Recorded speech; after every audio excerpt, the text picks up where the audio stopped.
10월 1일 금요일 하나님께서 저희에게 주신 말씀은 욥기 1장 1절부터 5절까지의 말씀입니다. 우스 땅에 욥이라 불리는 사람이 있었는데 그 사람은 온전하고 정직하여 하나님을 경외하며 악에서 떠난 자더라. 그에게 아들 7과 딸 3이 태어나니라. 그의 소유물은 양이 7,000마리요 낙타가 3,000마리요 소가 500결이요 암나귀가 500마리이며 종도 많이 있었으니 이 사람은 동방 사람 중에 가장 훌륭한 자라. 그의 아들들이 자기 생일에 각각 자기의 집에서 잔치를 베풀고 그의 누이 3명도 청하여 함께 먹고 마시더라. 그들이 차례대로 잔치를 끝내면 욥이 그들을 불러다가 성결하게 하되 아침에 일어나서 그들의 명수대로 번제를 드렸으니 이는 욥이 말하기를 혹시 내 아들들이 죄를 범하여 마음으로 하나님을 욕되게 하였을까 함이라. 욥의 행위가 항상 이러하였더라. 아멘. 오늘부터는 욥기 말씀을 함께 나누도록 하겠습니다. 오늘은 욥기 1장 1절부터 5절까지의 말씀을 살펴보겠습니다. 1절 말씀 보시면 우스 땅에 욥이라 불리는 사람이 있었는데 그 사람은 온전하고 정직하여 하나님을 경외하며 악에서 떠난 자더라. 욥에 대한 소개로 이렇게 시작을 하고 있습니다.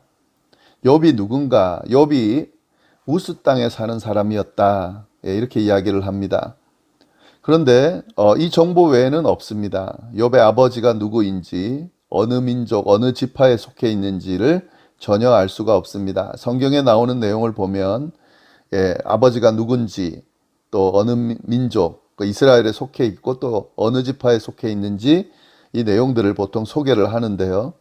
욥기에 나오는 욥은 그런 소개가 없습니다. 그냥 단지 우스 땅에 살고 있었다 하는 정도만 알려주고 있습니다.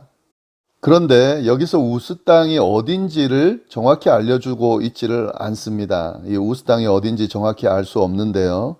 이것을 보면은 욥이 가나안에 살았는지 또 히브리 사람인지 이런 정보를 전혀 알 수 없다 하는 그런 의미인데 왜 이렇게 욥의 배경을 언급하지 않고 이렇게 간단하게 욥에 대해서 소개하고 있을까 하는 거죠. 이는 욥의 배경을 언급하지 않음으로써요. 이 책을 읽는 독자들이 욥이라는 인물에 좀 집중하도록 그렇게 하려는 의도가 있지 않을까 싶고요. 그리고 이 욥의 문제를 이제부터 나오는 욥의 문제를 지금 이제 욥에 대한 그 문제와 그 문제를 해결해가는 그 과정들이 쭉 소개가 될 텐데 이 욥의 문제를 특정 지역이나 특정 사람들의 문제가 아니고 보편적인 인간의 문제라는 사실을 드러내기 위한 그런 저자의 의도로도 볼 수가 있습니다. 그러니까 이 욥기를 쭉 보는 사람들로 하여금 이 문제는 나와 똑같구나, 내가 고민하는 문제구나 하는 사실을 공감하도록 또 그 문제에 대한 답을 어떻게 풀어가는지를 알 수 있도록 욥에 대해서, 욥의 출신에 대해서 자세하게 언급하지 않고 있다. 이렇게 생각하고 욥기를 좀 보시면 좋겠습니다. 그러나 욥 자체가 어떤 사람인지는 잘 소개가 되어 있는데요. 그 사람은 온전하고 정직하며 하나님을 경외하며 악에서 떠난 자다. 이렇게 소개를 합니다. 욥은 온전한 사람이었습니다. 온전하다는 말은 흠이 없다는 말이죠. 완전하다는 말이죠. 욥은 온전한 사람이었습니다. 다른 사람들의 비난을 받을 일을 하지 않는 그런 사람이었고요. 정직한 사람이었습니다. 이 말은 거짓말하지 않는다는 거죠. 잘못된 길로 가지 않고 그의 행위가 항상 올바르고 정직했다 하는 그런 의미죠. 그러므로 온전하고 정직하다라고 하는 이 표현 안에 욥이 얼마나 바르게 살았는지, 얼마나 바른 성품을 가진 사람이었는지를 이렇게 잘 알 수가 있죠. 그리고 이 욥에 대한 소개는 하나님을 경외하며 악에서 떠난 자다라는 것과 연결이 되어 있습니다. 하나님을 경외하고 악에서 떠난 자, 온전하고 정직해서 하나님을 경외하고 악에서 떠난 자다 이렇게 볼 수도 있고요. 또 거꾸로 하나님을 경외하고 악에서 떠난 자이기 때문에 온전하고 정직한 삶을 살 수 있었다. 예, 이렇게 볼 수도 있습니다. 그러니까 욥이란 사람은 하나님을 경외하는 사람이었고요. 악과 가까이 하지 않는 악에서 떠난 자였고, 그래서 온전하고 정직한 자였다라고 이 욥기는 소개를 하면서 욥에 대한 이야기를 하고 있습니다. 이처럼 욥의 모습, 하나님을 경외하고 악에서 떠나고 온전하고 정직한 이 모습은 욥이 얼마나 큰 축복을 받았는지로 입증되어지는데요. 이러한 모습 때문에 욥은 큰 축복을 하나님으로부터 받게 됩니다. 먼저 받은 복을 보면은 2절, 그에게 아들 7과 딸 3이 태어나니라. 이 당시 이 고대 근동에 이 복에, 그러니까 복을 받았냐 안 받았냐 하는 것은 자녀들이 얼마나 많은가 하는 것으로 알 수가 있는데요. 지금 욥은 아들 7과 딸 3을 가지고 있습니다. 이게 큰 축복이죠. 그리고 여기서 알 수 있는 것은요, 이 아들이 7이고 딸이 3이다 이렇게 돼 있죠. 이게 아주 이 숫자가 중요한데요. 이 아주 이상적인 숫자입니다. 7이라고 하는 숫자는 아주 이상적인 숫자죠. 그리고 3이라는 숫자도 아주 이상적인 숫자입니다. 이것이 또 합쳐져서 10명의 자녀를 이룬다. 이 10이라는 숫자도 이상적인 숫자예요. 이 이상적인 숫자를 합쳐서 욥이 완벽한 복을 받았다라고 하는 사실을 드러내고 있습니다. 자녀의 축복, 그것도 완벽한 숫자의 자녀의 축복을 받은 사람이 욥이다. 왜요? 하나님을 경외하고 악에서 떠난 자로서 온전하고 정직한 삶을 살았기 때문에 하나님께로부터 이렇게 축복을 받았다 하는 거죠. 욥이 받은 축복은 이 자녀의 축복으로만 그치지를 않습니다. 그는 재산도 많이 가지고 있었는데요. 그것도 엄청난 축복으로 받은 거죠. 3절 말씀 보시면 그의 소유물은 양이 7,000마리요 낙타가 3,000마리다. 양이 7,000이고 낙타가 3,000이다. 만마리를 의미하는 거죠. 이 만이라는 숫자도 결국 10 곱하기 4가 돼서요. 이것도 완벽한 수를 의미합니다. 그만큼 완벽한 재물을 받았다는 거죠. 소가 500결이요 암나귀가 500마리다. 이건 합치면 1000마리죠. 이렇게 10에 맞춰져 있는 자녀의 숫자처럼 10에 맞춰져서 이 재산도 그렇게 받았다. 그러니까 자녀, 재산 다 합쳐서 정말 이상적인 축복을 하나님으로부터 받았다는 사실을 성경이 드러내고 있습니다. 왜요? 하나님을 경외하며 악에서 떠난 삶을 살았기 때문에, 온전하고 정직한 삶을 살았기 때문에 이런 축복을 받아 누렸다. 라고 지금 성경이 소개하고 있습니다. 그런데 욥의 이러한 모습은 이런 축복을 받을 정도로 경건하고 온전한 모습이었는데, 이것은 자기 자신의 경건으로만, 자기 자신의 온전함으로만 끝나지를 않았습니다. 그 다음 4절 5절 말씀을 보시면 이 경건, 이 온전함이 그 아이들, 그 자녀들에게까지 이어져서 연결돼서 그렇게 온전한 모습으로 살려고 애를 썼다는 것을 우리가 알 수가 있는데요. 4절 말씀 보시면 그의 아들들이 자기 생일에 각각 자기의 집에서 잔치를 베풀고 그의 누이 3명도 청하여 함께 먹고 마시더라.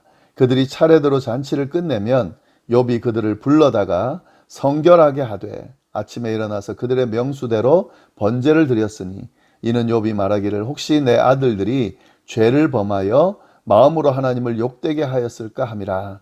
욥의 행위가 항상 이러하였더라. 이어서 이 자녀에 대한 이야기가 나오는데요. 이 자녀들이 각자 자기 생일이 되면 생일잔치를 벌렸습니다.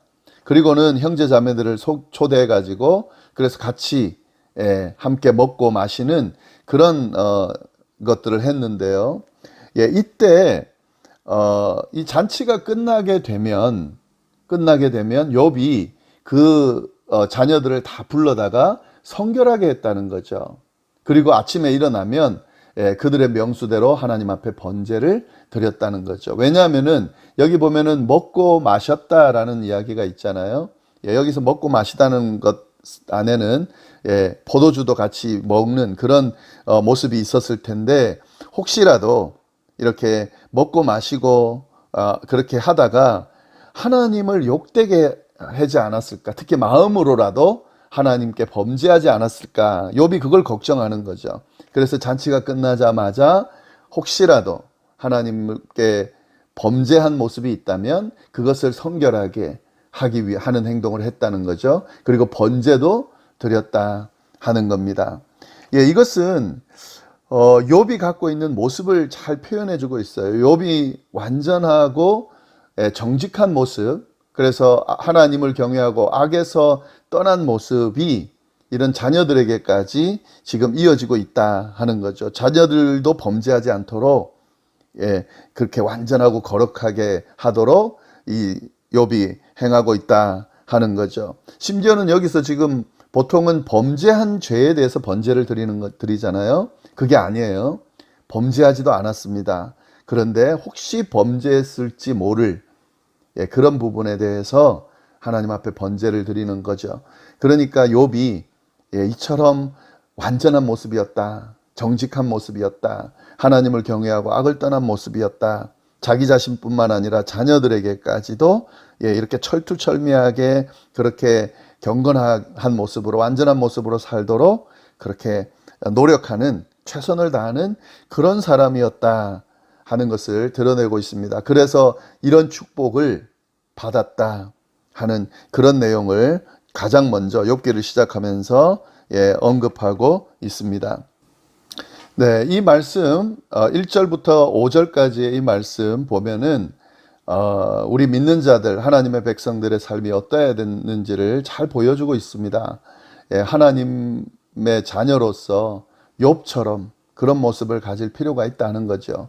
온전하고 정직한 모습, 특별히 하나님을 경외하고 악에서 떠난 모습으로 온전하고 정직한 삶을 살아야 한다. 그렇게 살면 하나님께서 엄청나게 큰 축복, 이상적인 축복을 내려주신다 하는 사실을 오늘 잘 이 말씀을 통해서 알 수가 있습니다. 그런데 이게 욥기의 이야기는 아니죠. 욥기가 말하고자 하는 내용은 지금 이 1절부터 5절까지의 내용은 아닙니다. 만약 그렇다면 이렇게 끝나야 되겠죠. 그리고 이 욥처럼 이렇게 하나님 앞에 경건하고 정직한 모습으로 살면 이런 축복이 주어진다, 너희도 그렇게 살아라, 이렇게 끝날 텐데 그렇지가 않습니다. 이 뒤에 욥기의 내용이 엄청나게 많이 나오죠. 그래서 이 욥기 1장 오늘 본문은 도리어 이 뒤에 나오는 내용을 이야기하기 위해서 더 명확하게 드러내고 있다라고 볼 수 있습니다. 이 뒤에 내용은 뭘까요? 이렇게 하나님 앞에 정직하고 경외함으로 살아가는 이 욥, 그래서 이런 축복이 주어진 이 욥의 삶이 고난을 겪게 되고, 그렇게 또 이해할 수 없는 그런 고난의 시간들로 이렇게 들어가게 되는 그 내용들이 쭉 나옵니다. 이게 지금 우리의 질문이죠. 사실은 욥처럼 하나님 앞에 경외함으로 정직함으로 살아서 복을 받았다, 이렇게 끝나는 삶이 아니거든요. 그렇게 정직하게 경외하면서 살아도 고난이 오고 역경이 오고 이해하지 못하는 일들이 일어나는 것이 우리의 인생이거든요. 왜 그런가? 그리고 이것들을 어떻게 풀어갈 것인가 하는 내용이 욥기의 주제입니다. 그래서 오늘 본문만으로 끝내지 마시고요. 이 본문 안에 담겨져 있는 그런 모습은 우리의 이상적인 모습, 우리가 쫓아가야 되는 모습이고 그렇게 살아야 되는 모습이고 그렇게 해야 축복을 받는다라고 하는 이 의미는 그대로 붙들되 이것을 시작으로 우리가 해결하지 못하는, 고민하고 있는 그 문제, 의인도 고난을 받는다라고 하는 이 문제를 어떻게 말씀이 풀어가는지, 우리에게 이야기하시는지 생각하면서 그렇게 욥기 말씀을 같이 나누도록 하겠습니다. 기도하겠습니다. 하나님 아버지, 오늘 귀한 말씀, 특별히 욥기의 말씀을 시작함으로 또 우리에게 말씀해 주셔서 감사합니다. 하나님을 경외하고 악에서 떠난 모습, 그래서 온전하고 정직하게 사는 자들은 하나님께서 이상적인 복을 주신다는 사실, 우리가 마음속에 잘 새기면서 욥처럼 그렇게 하나님 우리를 다스리고 경건한 삶, 완전한 삶을 살아가는 삶이 될 수 있도록 인도하여 주옵소서. 우리뿐만 아니라 우리 가족들, 자녀들, 주변도 그렇게 경건하게 만드는 삶을 살 수 있도록 인도하여 주옵소서. 그러나 하나님, 이런 온전하고 완전한 모습에도 불구하고, 이런 의인의 모습에도 불구하고 우리에게 오는 역경들이 있습니다. 고난들이 있습니다. 그런 것들을 어떻게 우리가 이해하고 풀어갈지도 하나님이 욥기를 통해 말씀하실 텐데 잘 깨달으면서 그 답을 찾으면서 우리에게 주어진 삶을 잘 살아내는 저희의 삶이 되도록 인도하여 주옵소서. 오늘 하루도 하나님께서 인도하여 주시고 이끌어 주시리라 믿고 감사드리며 이 모든 말씀을 살아계신 예수님의 이름으로 기도드립니다. 아멘.